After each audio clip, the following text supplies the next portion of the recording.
இன்றைய தினம் நாம் தரிசனம் செய்ய போகிற மகான் சுவாமி ஹரிதாஸ் கிரி.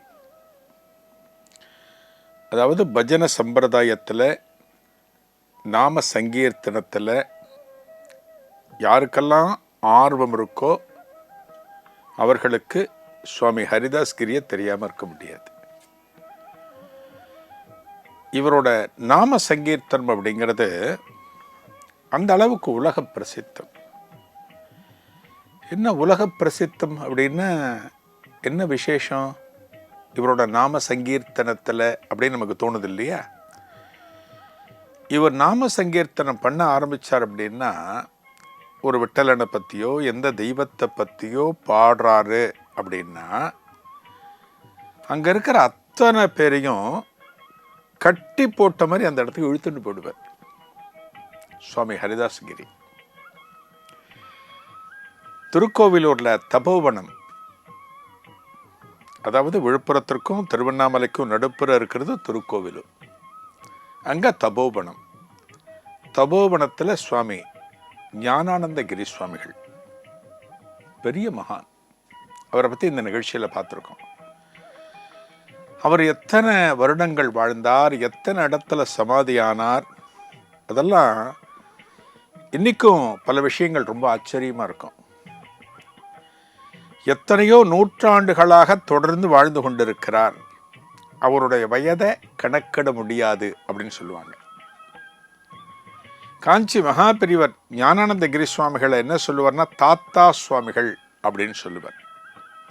இப்போ நம்ம வீட்டில் யாருன்னா தாத்தான்னா வயசானவர்னு அர்த்தம் இல்லையா? அதுபோல் அவரை தாத்தா சுவாமிகள்னு சொல்லுவார். அந்த ஞானானந்த கிரி சுவாமிகளுடைய பிரதான சீடர் தான் இன்னைக்கு நம்ம தரிசனம் பண்ண போற சுவாமி ஹரிதாஸ் கிரி. அதாவது தனது குருநாதரான ஞானானந்த கிரி சுவாமிகளை பரிபூர்ண சரணாகதி அடைந்து அவர் என்ன சொல்கிறாரோ, என்ன கோடு போடுறாரோ அதை தாண்டி போனது கிடையாது. குருவுக்கு ஏற்ற சீடன், சீடனுக்கு ஏற்ற குரு. ஞானானந்த கிரி சுவாமிகளும் ஹரிதாஸ் கிரி சுவாமிகளும். சுவாமி ஹரிதாஸ் கிரி எங்கே பிறந்தார் அப்படின்னா தென்னாங்கூர் அப்படிங்கிற இடம். இந்த தென்னாங்கூர் எங்கே இருக்கு? வந்தவாசியிலேருந்து சுமார் 6 கிலோமீட்டர் தொலைவு, காஞ்சிபுரத்திலிருந்து சுமார் 35 கிலோமீட்டர் தொலைவு. இந்த தென்னாங்கூரில் தான் இவர் பிறந்தார். இவருடைய அப்பா பேர் அண்ணாஜி ராவ், அம்மா பேர் லக்ஷ்மின்னு பேர். இங்கே தான் பிறந்தார். இன்னைக்கு அந்த ஊரில் பார்த்தீங்கன்னா, தென்னாங்கூரில் பார்த்தீங்கன்னா ஒரு அற்புதமான பாண்டுரங்கன் ஆலயம். அந்த பாண்டுரங்கன் ஆலயம் மட்டும் இல்லை, அங்கே ஒரு 4 கோவில் இருக்கு.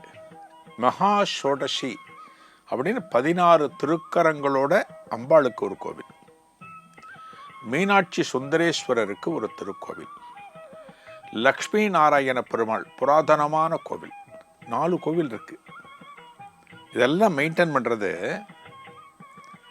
சுவாமி ஹரிதாஸ் கிரி வழியில் வரக்கூடிய பக்தர்கள். அந்த ட்ரஸ்ட்டு தான் இன்னைக்கு அந்த கோவிலை மெயின்டைன் பண்ணுறது. இவரோட அப்பா சொன்ன இல்லையா, அண்ணாஜி ராவ் சொன்ன இல்லையா, அவரும் நாம சங்கீர்த்தனத்தில் ரொம்ப தோய்ந்தவர். அதனால் அப்பா கூட இருக்கிற காலத்திலேயே நாம சங்கீர்த்தனத்தில் ஒரு ஆர்வம் தானாக வந்தது சுவாமி ஹரிதாஸ் கிரிக்கு. இவரோட பேர் பார்த்தீங்கன்னா ஹரி. அப்பா அம்மா வச்ச பேர் ஹரி. அவ்வளோதான். ஹரிதாஸ் கிரி சுவாமிகள்லாம் அப்புறம் தான், சுவாமி ஹரிதாஸ் கிரிலாம் அப்புறம் தான். அது இவர் படித்து முடிச்சுட்டு, காலேஜெலாம் முடிச்சுட்டு ஒரு உத்தியோகம் போகணும் இல்லையா? அந்த காலகட்டத்தில் ஒரு உத்தியோகம். என்ன உத்தியோகத்துக்கு போனார்னா, மூணாறு, கேரளாவில் மூணாறு இருக்குது பார்த்தீங்களா? அந்த மூணாறில் ஒரு மிகப்பெரிய டீ எஸ்டேட். அந்த டீ எஸ்டேட்டுக்கு இவர் தான் மேனேஜர். இவர் தான் ஆல் இன் ஆல், இவர் தான் பொறுப்பு எல்லாமே. இப்போ இந்த டீ எஸ்டேட் இருக்கிற இடத்தெல்லாம் பார்த்தீங்கன்னா, அந்த டீ எஸ்டேட்டில் முக்கியமான பொறுப்பில் இருக்கிறவங்களுக்கு பெரிய பங்களா கொடுப்பாங்க. அந்த பங்களாவில் சகலவிதமான ஆட்களும் வேலைக்கு இருப்பாங்க. என்னென்ன?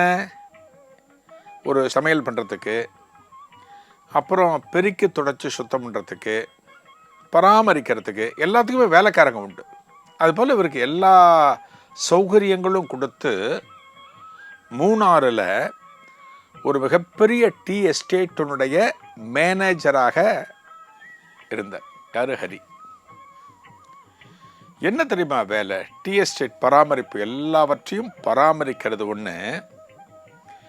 ரெண்டாவது, அங்கே விளைகிற அந்த டீ இலை இருக்குது பார்த்தீங்களா, அதில் டீ தயார் பண்ணி அதை ஒன்று ஒன்றும் டேஸ்ட் பண்ணணும்.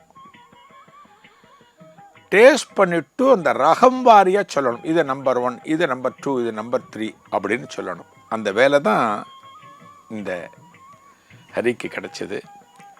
இதன் தொடர்ச்சியை நாளைய குருவே சரணத்தில் காணலாம். நன்றி, வணக்கம்.